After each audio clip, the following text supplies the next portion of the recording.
The 7 Habits of Highly Effective People, summarized and reviewed by a successful entrepreneur and literary scholar. Okay, this is one of my favorite parables in the whole book. He talks about the parable of the golden goose who lays golden eggs. Stephen Covey talks about this in chapter 3 when he's talking about the need for balance between production and production capability. He says the key to success is balancing your production, or earning money, having people at your fingertips with resources, or owning things that make you feel happy or make success easier, with your production capacity. So your capability to continue making money, or keep those relationships, or have those things and continue to use them. So in the parable of the golden goose, this poor farmer comes out and he finds that one of his geese has laid a golden egg. He thinks somebody's played a joke on him, but he has it checked out, and lo and behold, he's got a big nugget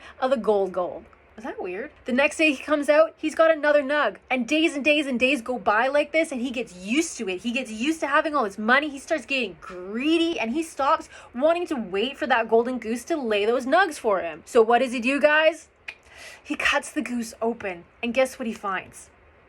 Squat. No nugs. He wants all of the golden eggs at one time because he's so sick of waiting. He completely chops off his ability to make the golden eggs. He got so obsessed with production, with getting the things that he wanted, that he forgot about taking care of his capacity to actually produce. He forgot to take care of the goose. So the non-fairy tale equivalent to this parable would be like screaming at a kid to get it to do what you want. And maybe you get the kid to do what you want, but you know what? In the long run, that kid's gonna be an adult, and what kind of relationship are you gonna have with them? Or at work, you run a machine into the ground until it doesn't even operate anymore because you want to up production. It's like, great, numbers were up for a few months and now 0. What about like unethical business practices? Like, sweet, you got a few customers and they gave you some cash, and now you've got bad reviews and nobody's coming back to you. Or running yourself into the ground trying to get what you want. Covey wants us to change our paradigm to not just focusing on production, but taking care of our ability to produce. Maybe you try to see things from the child's point of view and you level with them, develop their character, or schedule maintenance for those integral machines that you depend upon, or focus in your business on solving problems so people return and tell their friends about you, or do the deep inner work to develop the character, habits, beliefs of the person who has what you want, including take care of yourself.